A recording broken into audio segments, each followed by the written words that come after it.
meeting and Ministry of Lectures here in the parokya natin na San Bartolome. And first and foremost, I wish to thank you on behalf of the team of pastors, nga on my behalf, anakong pagpasalamat na iyo, nga ang iba pang awaray niliya na, and iyo padayon nga suporta, and iyo padayon nga pagbudlay, your untiring and dedicated service to the ministry, and not just to the ministry but also to the parish church and the parish of St. Bartholomew here in Catbalogan. After all, kami ng mga kapalian niyo, lumalabay lang kami din kamo nagpapabiling. Ano? Salamat aniyo, salamat nga dako, nga salamat nga damo, aniyo padayon nga paghalad aniyo kinabuhi para aton parokya, dirilahan parokya, para kundi iton paghalad aniyo kinabuhi nga daan aton Ginoong Kristo. Just a short siguro in connection with this, it is not just the parish that you serve. It's more than anything else. It's the Lord. I remember mga senarista pa kami during the time in 2011 World Youth Day Madrid, Espanya, and anay seremonyero Santo Papa yana obispo Tortona Northern Italy Monsignor Guido Marini, may daliya intutuan ng mga senarista in pag-survey. Can I have your ears for a moment? Thank you very much. Kung may anda na nga, pag-serve ang mga senarista, pagtutog niya, simple lang. Wala na itong madamo ng mga rehearsals na siling lahiya ang mga senarista na iyaging tutuan pag-survey nga, if you are at the altar, no need to be confused na siling niya in our words, in our song. Ayaw ka mo kaliga, ayaw ka mo kalisang, ayaw ka mo kabaraka. Kung ano niyo angay himuon. Kung ano angay niyo himuon pag-abot sa altar. Pinsa na lang nga pag-abot sa altar aadang Ginoo. Nga Ginoo niyo ginsiserbihan. And when you have the Lord in your mind and you will be at the service of the Lord, you will do everything for the Lord. So amo ito. Nang salamat ani padayon nga pag-suporta, pag-serbisyo ang aton parokya nga aton Ginoong Kristo. Thank you for that. And my eternal gratitude for you for all that you do to the parish on behalf of the team of pastors. Ngan ikaduha, I wish to commend all your efforts and ini nga endeavors and efforts ani yung mga sakripisyo. I commend them beautifully and greatly appreciate those things. Even labi na ini nga regular meeting, nga iyo ginihimo. And I tell you, when I see you having these things, I really know that this is a serious matter. This is a serious thing. Diri ini basta-basta nga iyo trabaho nga naton trabaho. Kay may nakita igingahin nga panahon, may igingahin naton kalugaringon para hini. It's not just a matter of scheduling, a matter of superficial thing. This is a serious matter. And most of you are professionals. Siguro 80% may professionals. Professionally called, as such, by professionally working. Once working in the professional realm, in the professional world. So, we are at iniyan ang ayugin kanhi is a sign of professionalism. And I say this is really a professional work other than ministerial work. So, mga professionals ang kadaman iyo. So, we are also called because you're professionals, maybe many of you, so majority, is also called to perform an professionalism. And professionalism is an attitude. When I was asked to give a share to talk before those people na magtitake ang board exam, nakabutang, especially recently, licensure examination for teachers. Nasiring ako, pagkauman hini, mapasarnganin ka mo, ngayon mo ka mga licensed professional teachers. Yan na, ano man ang iyo pag-inyapin licensed professional teachers nga nagsiring ang schedule nga ni sa alauna nag-all ka malauna imidya. Then you desire to be professionals. Professionalism is an attitude. Am I right mo?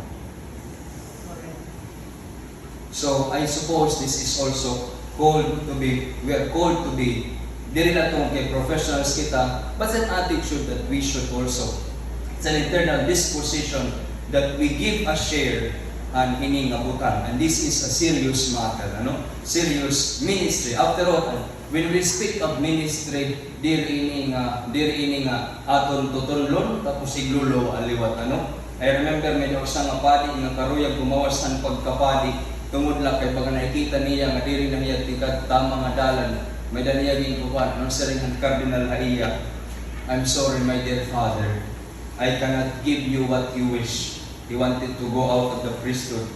Anong saring? Because the priesthood is not just like the sutana that you put on and you put off. The same with me, because this is a ministry that you just leave it somewhere else, etc. Kung karuyag ko, amo lang. Kung diri ko karuyag, thank you. No. This is a serious matter. And I commend all your efforts for doing these things seriously. And that means you really take, when we speak of seriousness, that means we take into heart what we want, what we do. Ginbubutang natin na kasing-kasing ang tanan. Ikatulo, just to, I don't know how far have you gone to your agenda, pero I wish to ask, just give a background. I am not justifying because I don't know what has been transpired. But if I may give my share as your priest in charge of the ministry, and spiritual director and youth term, about the constitution and bylaws, and kindly walk the talk. Duhala na akong rason. Kaya kay ako personally, I am not forcing the members of the officers to have this. It's their own initiative also. But I am supporting 200%. Not because in no way this is my diri ako hinumduman. Diri waray suga dito nga rason. Anakong la duhala anakong rason. And you may disagree or you may agree. Pero duhala. Karuyag ko ipadayon nito and thank you and haptan ko nga na-ratify na and it is voted, My warmest congratulations. Pero duhala na akong nga bahin. First, to institutionalize your traditions. Ang iyo na hikaraan, tuhayan niyo. Ibutang niyo, i-plaster niyo. Kaya ano man, because when the traditions have been handed over, nga gin-ratify, karag sigmon, taga niyo in consent, tama itong mabutang, karag sigmon, amo ito na niyo magiging giya pag-abutan panahon. Our tradition becomes our guide. Amo ito na ang Biblia. Mga tradisyon itong irahat to oral tradition, gin-compile, gin-surat, nga niya na aton gin-susunod, nga amo ang aton giya. They become guide, our beacons, baga guiding light, ang iyo pagkukoy as ministers of the word, ministers of the word. Nga ito nga tradition, iyo amo ni may papasa-pasa. Yan na, kung ito nga tradition will remain oral or will remain di nila hauna-huna, what power and command would it have? Would it will have? Ano iya command? Ano iya pangil? Ay sa Latin may nasiring, verba volant scriptamanen. Anong karagsigmon?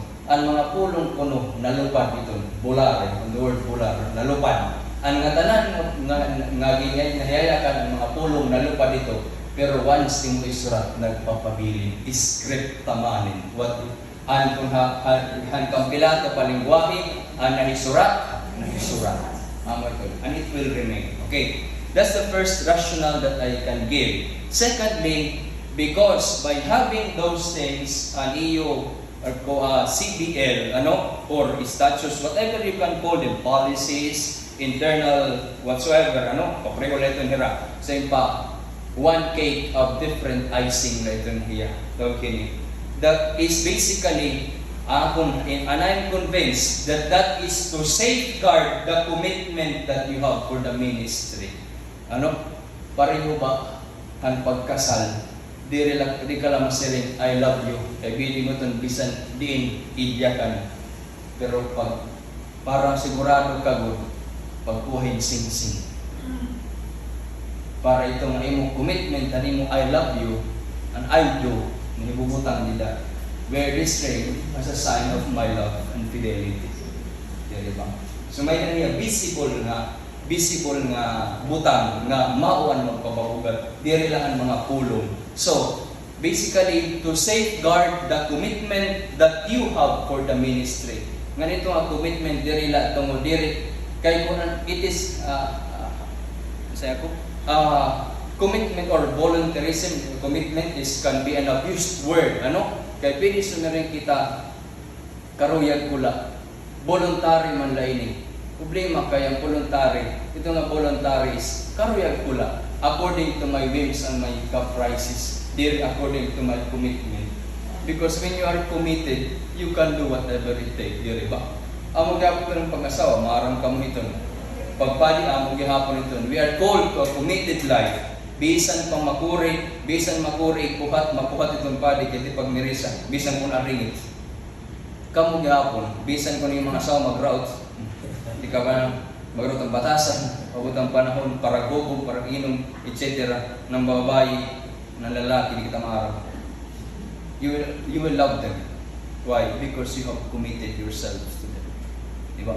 So, amo ito ng commitment. To safeguard the commitment that you have for the ministry. Nga ito nga bylaws o itong statutes niyo, iyong maging pag-safeguard nga ni para Tagalog pa pangalagaan ang iyo pagserbisyo ang simbahan nga may dakamuli ninyo. Amo lang ito ng duhang rason para ako. You can have whatever reasons you may have. And I thank you for coming up with that. Ano? Ngan salamat nga na-ratify niyo iyo taramdan. Ano? Iton hiya, of course, diri iton hiya siring amo ko rito nan amo ni amo iton hakay. There is no absolute in this world. Only God is. Ano? Hiya lang nga tanan. Pero tungod kaiyo iton ding kasaragputan hangaran ng pagrespeto han kada usa, hangaran ng paghigugma han ministry. Siguro amo tan ni pinakamuupay yung himuon nga sundon ito nga kung ano na hisurat dida. Ano? Nga iyo na taghining na iyoging kaostoryahan. Ang katapusan siguro natiri pang katapusan nito pa. Tagini second to the last nga butang. May ada ako nababati binugasing istorya nga may ada kamo buti nga mga buti ug ako nga mga diri pagkakiansya. It pains me a lot. Why? Because it pains me a lot because I am a new priest here. Kakurihin pagkatong yung isang lugar sa Uruguay na. And what do you think? What would you think? Hero ako? Hero kami? Nga magsusulbar ito. Ang Ginoo nga ni waray pagkasulbar ng mga salang kalibutan bisang pakamatyan niya. Now, to be direct, I know that it is inevitable, unavoidable, kay tungod kay may nakamong individual differences, may pinagkaiba. Pero that individual differences could be formed by different personalities, nga niya iyo. Pero that individual differences is also, we can take it positively and negatively. And when you take that positively, individual differences become individual uniqueness. The psychology. More than individual differences, by principles nagkakaiba-iba kita, pero siguro, and we go back to our, we review, to the reason, the motive behind, And I say, you can use that individual uniqueness. May daan Santo Papa Francisco, usa nga putang, maginyakan, Espanyol, may na tinatawag na espiritualidad de la pie. Spiritualidad is spirituality. The pie is foot, the foot. Nasiling niya, anong parasingon ini? Han mga sugat hining abutan, we are told kami ng mga ministers, mga kapadian, to exercise the spirituality of the foot. The spiritualidad de la pie. Ano ini? Nanginginyo ko ako haiyo, ang mapayunsan ng kasing-kasing. I ask you with all charity to avoid unnecessary conflicts and unbecoming attitude. Because after all, it does not reflect, they do not reflect the ministry, but your own attitude towards your commitment to your ministry. I won't and never pinpoint, pero diri tungod kay may nagsusumat na akon, kundi may nakikita ko talaga. Nakikita ko when we go to the service, and even my brother priest are telling them, na akon, Father, this is the thing, this is the thing, this is the thing. So they have been ahead of me here, sumaram hira. Now, I may not say that iyo ibalik, diri man kita Mesiyas, di man kita, it's not automatic. But I humbly pray and I humbly ask you at the foot, and in my foot and in the foot of the Lord, amo the spirituality de la pie, spirituality of the foot, in the foot, nga kung mahimo, ayaw gud ka mo iton. Because it reflects your character, it reflects your vision, your choices in life, it reflects you, not the ministry. Problema la, ang akong pakianahan to, if you are miserable somewhere else in your life, why won't you let others also be miserable because of you? Ayaw kami pagtap ni iton iyo. And I was telling this before to the seminarians when I was formator, kung miserable ka, ayaw pagdating nga di sa seminaryo yung pagka-miserable. Kaya dili kami, bubuligan ka naman, pero ayaw kami paghimo ng mga miserable liwat. Do you get me? Now, I ask with this with all charity, and forgive me if I may be harsh with this, but it will never be good, and it will never do good to you personally and to the group. Sanglit katapusan ako masaling hining spiritualidad de la pie, as I wish to humbly ask you, refrain from doing things. If I give you the option, we can talk to each other. We can easily talk to each other negatively. Can you do it? Can you think? Madali lang pagyakan, hindi rin mo pahinig kasi tao. I'm not speaking of you. Everywhere in this world. Put yourself, or put yourselves, if you can also say beautiful and positive things to your fellow outrightly. Malandong na kita ito. Kung kaya natin, madali kita makayakan yung mga diri magupay natin yung kasi tao, testingin daw niyo, kung kaya ba niyo makayakan liwat ka mong magupay, ano yun kasi tao ganyan dali. And if you find it difficult, there must be something wrong. Now, spiritualidad de la pie, I wish to humbly ask you, not for God's sake, but for the love of God, please avoid whatever unnecessary and unbecoming attitude that could lead you to be divisive and more divisive, or say factual, because otherwise that will not do good to you, neither to the community, neither to the group. And I say, it reflects your character. And lastly, akong galing pahinumdum haiyo, there is a quote I found from Chuck Swindoll. I don't know if you have heard this one, about the ministry. When we speak of ministry, that's a gift. Nga gift, sumirin ka nga ng regalo, diri mo ito inatag la ito haimo, ginhatag, intubyan la ito haimo. So, it's your duty, your responsibility to safeguard that gift. And eventually, siguro, akan ay sa ilabot ang commitment atong CPL could be doing that could safeguard also the ministry itself. The ministry itself. Now, may dalili, I wish I could flash this, but later on siguro I will send it so that you can send it to your aniyo group chat. The foundation of ministry is character, not a professional skill. The nature of ministry is service, not being served. The motive for ministry is love. Amon sirin ko, I am humbly asking you, not for God's sake.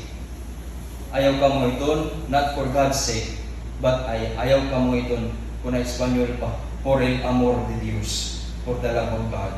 The motive for ministry is love, not money or power. The authority of ministry is submission, not pulling rank. Tungkutungay. The purpose of ministry is to glorify God, not to glorify ourselves. The tools of ministry are prayer and scriptures, not marketing handbook. The privilege of ministry is growth, which may be in depth rather than in numbers. Ang ining CPL and iba pang mga butang niyo is a sign of growth para iyo ministry. Nga dili about scheduling, dili about mga butang ng mga shallow, but you go through. So amo ito sa itong sinyalis and growth. Which may last, the power of ministry is the Holy Spirit, not programs. And lastly, the model for ministry is Jesus Christ, not a corporation or a man. So I wish ini nga mga butang, these are, sorry if this may be hard or harsh for you on my behalf, but it's also my task to guide you in the right path according to what I discern is good for you. Para ako nga ikakopay niyo. And please accept my pinakabuti nga share ng iyong ministry ini nga butang. Ayun nga tanan, I wish you all good luck. I thank you for everything and may God bless us all.